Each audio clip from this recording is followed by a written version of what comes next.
রিমালের প্রভাবে চট্টগ্রামেও ঝড় বৃষ্টি শুরু হয়েছে। ভারী বৃষ্টিতে শঙ্কা রয়েছে পাহাড় ধসের। আবহাওয়ার সবশেষ পরিস্থিতি আমরা জানতে চাই।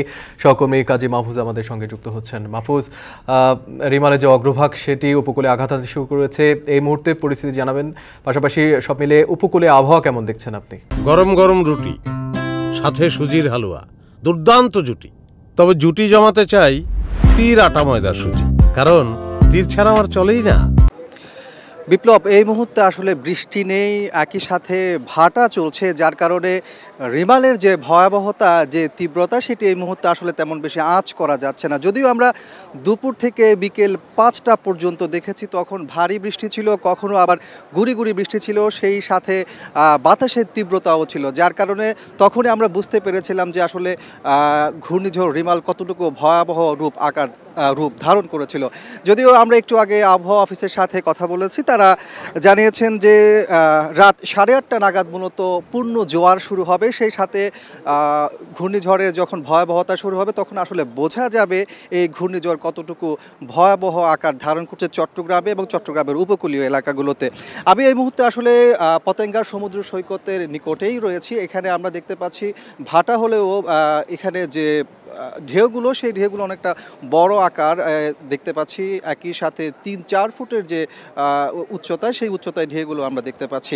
আপনার মাধ্যমে বলে রাখি যে এই পতেঙ্গা সমুদ্র সৈকতের পাশেই কিন্তু দেশের প্রথম বঙ্গবন্ধু শেখ মুজিবুর রহমান টানেল। এই টানেলটি চালু হওয়ার পর প্রথমবারের মতো ঘূর্ণিঝড়ের কারণে আজ সন্ধ্যা 6টা থেকে আগামীকাল ভোর 6টা পর্যন্ত যান চলাচল বন্ধ রাখা হয়েছে।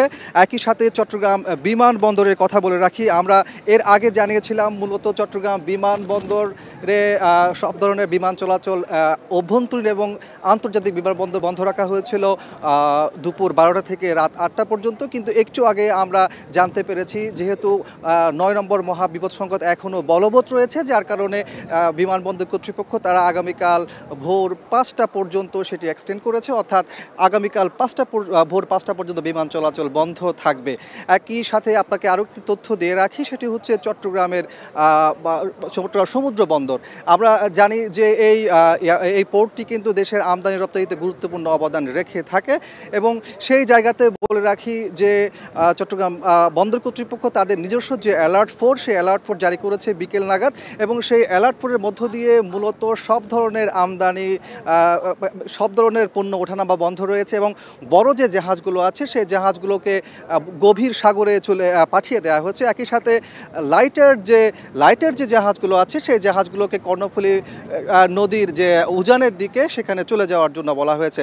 আসলে এই বন্দর কিন্তু বলে রাখি যে একদিন যখন বন্ধ থাকে, সেখানে কিন্তু বড় ধরনের একটি প্রভাব পড়ে, বিশেষ করে যখন সেক্ষেত্রে আমরা দেখি জাহাজ ভাড়া বেড়ে যায়, এবং কন্টেনারগুলো যখন এখানে থাকে খালাস করা যায় না, তখন কিন্তু এই কন্টেনার খরচও কিন্তু বেড়ে যায়। সেই জায়গাতে আসলে এই ঘূর্ণিঝড়, যতবারই কিন্তু ঘূর্ণিঝড় হয় এবং বন্দরের কার্যক্রম বন্ধ থাকে, তখন কিন্তু আমরা দেখি যে বড় ধরনের একটি আর্থিক ক্ষতির সম্মুখীন হয় যারা আমদানিকারক, একই সাথে বন্দর কর্তৃপক্ষ, তারাও কিন্তু বড় ধরনের রাজস্ব হারায়।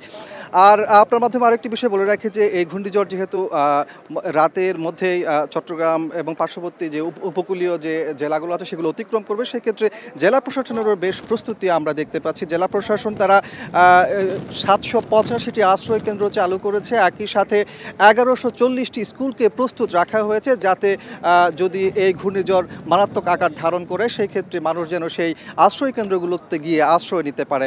এবং পাশাপাশি তারা আমাদেরকে জানিয়েছেন যে শুকনো খাবার থেকে শুরু করে পানি বিশুদ্ধকরণ যে ট্যাবলেট, সেগুলো কিন্তু প্রস্তুত রেখেছে। বিশেষ করে চট্টগ্রামের পার্শ্ববর্তী যে উপজেলাগুলো আছে, যেগুলো নদী সাগর তীরবর্তী, বিশেষ করে আনোয়ারা, কর্ণফুলী, বাঁশখালী, সন্দ্বীপ, সীতাকুণ্ড সহ এই সকল উপকূলীয় এলাকাগুলোতে কিন্তু অতিরিক্ত সতর্কতা জারি করা হয়েছে। সিটি কর্পোরেশনের পক্ষ থেকে আশ্রয় কেন্দ্রগুলো খুলে রাখা হয়েছে, তারাও কিন্তু মানুষকে মাইকিং করে সচেতন করছে, এবং যেহেতু বাতাসের তীব্রতা এখন আস্তে আস্তে বাড়তে শুরু করেছে, হচ্ছে এবং তারা পুলিশের পক্ষ থেকেও আমরা দেখতে পাচ্ছি আইন শৃঙ্খলা রক্ষাকারী বাহিনীর সদস্যরা এই সমুদ্র সৈকত এলাকাগুলোতে মাইকিং করছেন, তারা মানুষকে বাসা বাড়িতে চলে যাওয়ার জন্য বলছেন যারা এই সমুদ্র সৈকতে ঘুরতে আসছেন। এখানে আসলে আমরা দেখতে পাচ্ছি যে ঝড়ের যে তীব্রতা সেটি দেখার জন্য কিন্তু অনেকেই আসছেন, অনেক পর্যটক আসছেন, যদিও তাদেরকে বারবার বারণ করা হচ্ছে আইন শৃঙ্খলা রক্ষাকারী বাহিনীর পক্ষ থেকে, যেহেতু ঘূর্ণিঝড়টি ধেয়ে আসছে এবং যে কোনো সময় যে কোনো ধরনের দুর্ঘটনা ঘটতে পারে। তারপরেও আমরা দেখতে পাচ্ছি অনেকেই সেই নিষেধাজ্ঞা বা তাদের যে মাইকিংয়ের যে পরামর্শ, তাদেরকে যে চলে আসতে বলা হচ্ছে, তারা সেই বিষয়টি মানছেন না এবং তারা উপভোগ করার চেষ্টা করছেন। আপনার মাধ্যমে আরও একটি বিষয় বলে রাখি যে চট্টগ্রামে এই যে উপকূলীয় এলাকাগুলো আছে, বিশেষ করে সন্দ্বীপ থেকে শুরু করে, যদিও এটি একটি বিচ্ছিন্ন দ্বীপ, সেই সন্দ্বীপ থেকে শুরু করে পার্শ্ববর্তী যে উপজেলাগুলো আছে এবং কক্সবাজার পর্যন্ত যে সকল উপকূলীয় এলাকাগুলো আছে, সেই এলাকাগুলোতে কিন্তু বাতাসের তীব্রতা যেমন বাড়ছে, একই সাথে পানির যে প্রবাহ সেটি কিন্তু স্বাভাবিক সময়ের চাইতে অতিরিক্ত ভাবে প্রবাহিত হচ্ছে। তো সব কিছু মিলিয়ে বলা যায় যে আসলে দুপুর নাগাদ সেই তীব্রতা শুরু হয়েছে ঘূর্ণিঝড়ের। এই মুহূর্তে আসলে ভাটা হওয়ার কারণে সেটি অনেক বেশি আঁচ করা যাচ্ছে না, তবে 8:30টার পরে যখন জোয়ার আসবে, পূর্ণ জোয়ার হবে, তখন কিন্তু সেই তীব্রতা বাড়তে পারে এমনটি আশঙ্কা করা হচ্ছে। তো দর্শক, আমরা এই পর্যায়ে চলে যেতে চাই পটুয়াখালীর কলাপাড়ায়। সেখানে আছে সহকর্মী জসিম, তিনি জানাবেন সেখানকার সর্বশেষ পরিস্থিতি সম্পর্কে।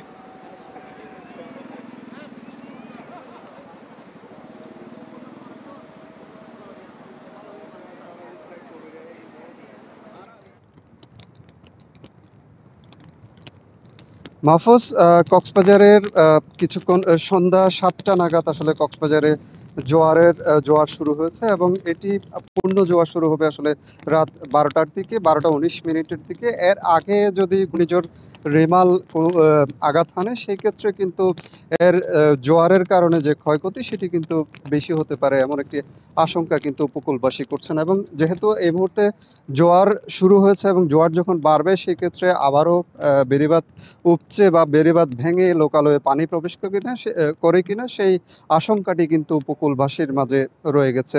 বিশেষত আজকে সকালবেলায় যখন জোয়ার ছিল দুপুরের আগ পর্যন্ত, তখন কিন্তু আমরা দেখেছি যে কক্সবাজারের মহেশখালীতে বেড়িবাঁধ ভেঙে কয়েকশো পরিবার কিন্তু পানিবন্দী হয়ে পড়েছে, গ্রামে পানি ঢুকে পড়েছে। এছাড়া কুতুবদিয়া উপজেলা এবং সেন্ট মার্টিন দ্বীপেও কিছু নিম্নাঞ্চল কিন্তু প্লাবিত হয়েছে এবং কক্সবাজার শহরের যে সমিতি পাড়া এলাকাটি আছে সমুদ্র উপকূলের কাছে, সেটিও কিন্তু প্লাবিত হয়েছে এবং সেখানেও কিন্তু বেশ কিছু ঘরবাড়ি, রাস্তাঘাট কিন্তু পানিবন্দী হয়ে পড়েছিল।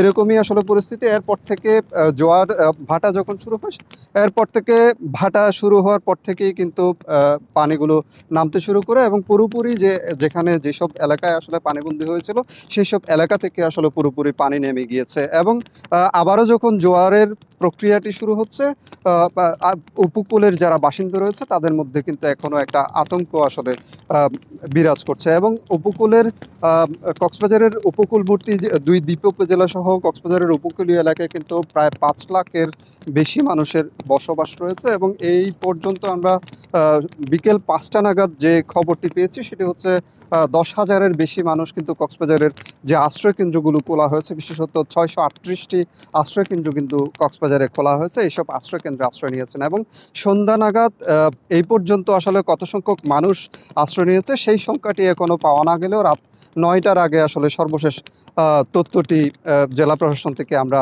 পাবো বলে সেখানকার জেলা ত্রাণ ও পুনর্বাসন কর্মকর্তা আমাদেরকে জানিয়েছেন। এবং এখন পর্যন্ত যারা আসলে আশ্রিত রয়েছেন, বিভিন্ন আশ্রয়কেন্দ্রে গিয়েছেন, তাদের যে সন্ধ্যাবেলায় শুকনো খাবার এবং রাতের বেলায় খিচুড়ির ব্যবস্থা করা হয়েছে অনেক জায়গায়, এবং কিছু জায়গায় অন্যান্য রান্না করা খাবারের ব্যবস্থা করা হয়েছে। আমরা কক্সবাজার পৌরসভা এলাকায় যে আশ্রয়কেন্দ্রগুলো রয়েছে, সেখানে কয়েকটি আশ্রয়কেন্দ্র রয়েছে, বিশেষত কক্সবাজার পৌর প্রিপেটারি আশ্রয়কেন্দ্রে যখন বিকেল নাগাদ আমরা গিয়েছিলাম, তখন দেখেছি যে শতাধিক মানুষ কিন্তু সেখানে আশ্রয় নিয়েছিলেন। এবং এই আশ্রিত পরিবারগুলোকে কিন্তু পৌরসভার পক্ষ থেকে নানা ধরনের সহায়তা দেওয়া হচ্ছে এবং তাদের খাবারের যে বিষয়, সন্ধ্যা এবং রাতে খাবারের যে বিষয়, সেটি নিশ্চিত করা হচ্ছে।